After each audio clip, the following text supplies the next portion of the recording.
तर मुक्ता आता इंद्राला म्हणते की बरं काकू मी, तेव्हा इंद्रा म्हणते की आता काकू नाही मम्मी म्हणायचं मम्मी, आणि हो हा 3 दिवस हातातला चुडा अजिबात उतरवू नकोस, त्या सावनीला दिसला पाहिजे तो. हा चुडा बघू ना तिच्या तळपायाची आग मस्तकातच गेली पाहिजे, आणि आता तिलाही कळू दे की तूच सईची आई झालीये म्हणून. नमस्कार मंडळी, प्रेमाची गोष्ट या मालिकेच्या आजच्या भागात आज आपण बघणार आहोत. मुक्ताची पाठवणी चालू असते आणि त्यावेळी आता ती पुरुषोत्तमला भेटत असते. पुरुषोत्तम तिला म्हणत असतो की आतापर्यंत मी बागेत खूप झाडं लावली, परंतु स्वतःच्या घरात बहरलेली, स्वतःच्या घरात वाढलेली वेल दुसऱ्याच्या घरात कशी लावायची हे मला नाही माहिती, आणि आता वितळलेला आईस्क्रीम मी कोणासोबत खायचंय. तर मुक्ता सुद्धा आता खूप रडायला लागते आणि पुरुषोत्तमच्या गळ्यात पडून ती रडत असते. माधवी म्हणते की अरे असू दे पुरू, पारिजातक नाही का आपण एका अंगणात लावतो आणि सडा दुसऱ्याच्या अंगणात पडतो, जास्त लांब नाही जाते ती. आणि आईस्क्रीमचं काय म्हणतो, ती वितळण्याच्या आतच तू तिच्याकडे पोहोचशील. स्वाती म्हणत असते की अहो कशाला इमोशनल होताय, एवढ्या लांब कुठे जाते ती.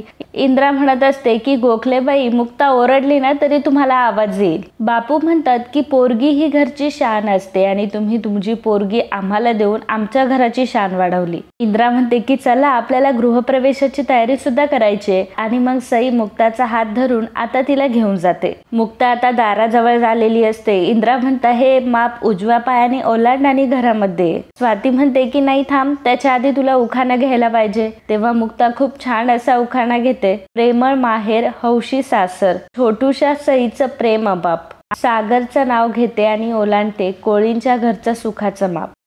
मित्रांनो, जर तुम्ही आपला चॅनल रोज बघत असाल आणि तरीसुद्धा अजून सबस्क्राईब केलं नसेल तर प्लीज चॅनलला लगेच सबस्क्राईब करा आणि बेल आयकॉनवर देखील क्लिक करा. धन्यवाद.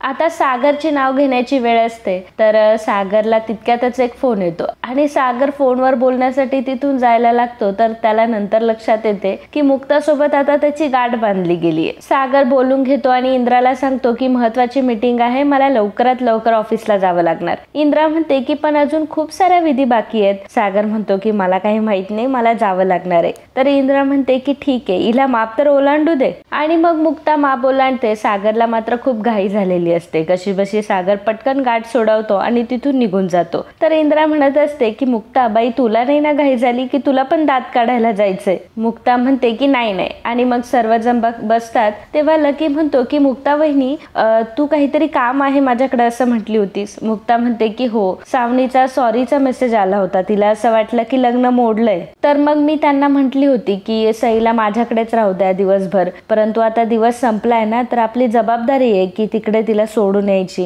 लकी म्हणतो की हो वहिनी तू अजिबात काळजी करू नको, मी सईला तिकडे सोडून येईल. सई मुक्ताला म्हणत असते की मुक्ताई आता मी तुझ्या सोबतच राहणार ना. मुक्ता म्हणते की हो आपण सोबतच राहणार आहोत, उद्या फक्त मी तुला कोर्टात भेटायला येईल आणि मग नंतर तू डायरेक्ट घरी यायचं. सई आता तिथून निघालेली असते. तर बापू सईला सांगतात की सई बाळा यातलं काहीच तुझ्या सावनी मम्माला सांगायचं नाही हा. सई म्हणते की हो मला माहितीये ते आपलं सिक्रेट आहे. सागर आता इकडे कपडे चेंज करून आलेला असतो आणि ऑफिसला जायला निघालेला असतो. बापू म्हणतात की अरे तुला काही वेळ काळ आहे की नाही, आजच तुझं लग्न झालंय आणि कुठे निघालास तू. सागर म्हणतो की मग काय कामधंदे सोडून देऊ मी. स्वाती सांगते की अरे दादूस रात्री आम्ही काय केलंय माहितीये का, रात्री आम्ही तुमच्या दोघांसाठी एक छान रूम अरेंज केलाय. सागर आता मुक्ताकडे बघायला लागतो. स्वाती म्हणते की एकमेकांकडे अजिबात बघायचं नाहीये, छान हॉटेलची रूम आहे, तिथे तुम्हाला दोघांना जायचंय हनीमून साठी. कोणीही काही ऐकायला तयार नसतं, त्यामुळे सागर म्हणतो की ठीक आहे माझी कपड्यांची बॅग घेऊन या, मी येतो. तर मुक्ता आता इंद्राला म्हणते की बरं काकू मी, तेव्हा इंद्रा म्हणते की आता काकू नाही मम्मी म्हणायचं मम्मी,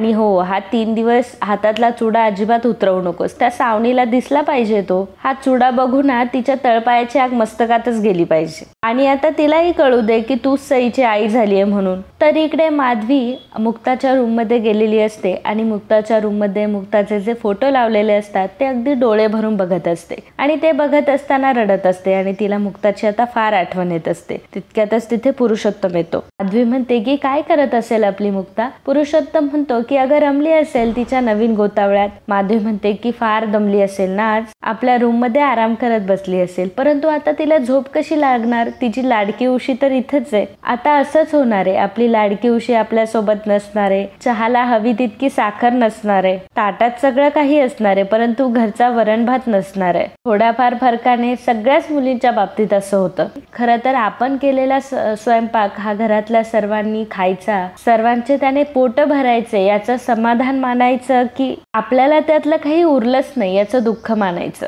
आणि मग कधी त्या मुलीची बाई होऊन जाते ना, तिला पण कळत नाही. पुरुषोत्तम म्हणतो की खरंच मला तुमच्या बायकांचं हे कळतच नाही, खरंच तुम्ही किती ग्रेट असता. आता तूच बघ ना, मुक्ताच्या आठवणीमध्ये तू एवढी रमलीये आणि इतर वेळी तू किती सॉर्टेड असतेस. माधवी म्हणते की शेवटी आई आहे रे मी, आठवण आल्याशिवाय राहणार नाही. बघ ना, आता अर्ध्या तासापूर्वी ती मुक्ता पुरुषोत्तम गोखले होती आणि आता अर्ध्या तासानंतर ती मुक्ता सागर कोळी झाली. पुरुषोत्तम म्हणतो की अगं माधवी, तू काय एवढी इमोशनल होते? थांब, एक काम करतो मी, आत्ताच्या आत्ता मुक्ताला ही तिची उशी पण देऊन येतो आणि हकेच्या अंतरावर राहते गती. माधवी म्हणते की हो पुरू, परंतु आपल्याला पण आपण काही बंधनं लावून घेतली पाहिजे. अशी आठवण आल्यावर उठसूट तिथे जायचं नाही, त्यामुळे आपली नाही तर आपल्या मुलीची किंमत तिथे कमी होईल. आता सगळं काही ठीक होणार आहे. मुक्ता स्वतःची जागा निभावेल आणि स्वामी सगळं काही ठीक करतील. आणि हे ऐकून पुरुषोत्तमच्या डोळ्यात पाणी येतं आणि डोळ्यातलं पाणी लपवण्यासाठी पुरुषोत्तम तिथून निघून जातो. तर इकडे मुक्ता आता सागरच्या रूम मध्ये आलेली असते आणि रूम मधले प्रत्येक गोष्ट अगदी डोळे भरून बघत असते आणि त्याच वेळी ती जरा भूतकाळात जाते.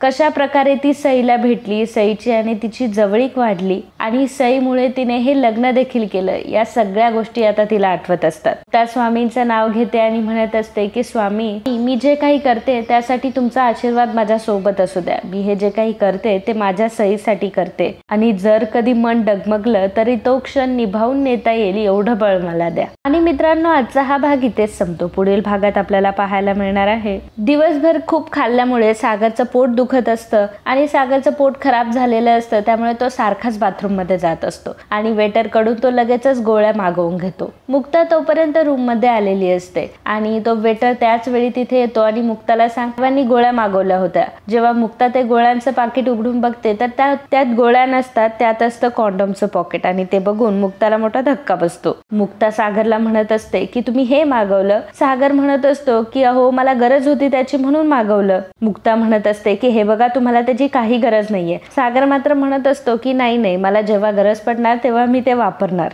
तुम्ही मला अजिबात अडवू शकत नाही. आता सागर आणि मुक्ताला दोघांनाही कन्फ्युजन झालेलं असतं. सागरला असं वाटत असतं की त्या पाकिटात त्याच्या गोळ्या आहेत, तर मुक्ताला असं वाटत असतं की सागर कॉन्डोम बद्दल बोलतोय. तर मित्रांनो, असेच प्रेमाची गोष्ट या मालिकेचे डेली अपडेट बघण्यासाठी आताच आपल्या चॅनलला सबस्क्राईब करा आणि व्हिडिओ आवडला असेल तर व्हिडिओला लाईक आणि कमेंट करायला अजिबात विसरू नका. धन्यवाद.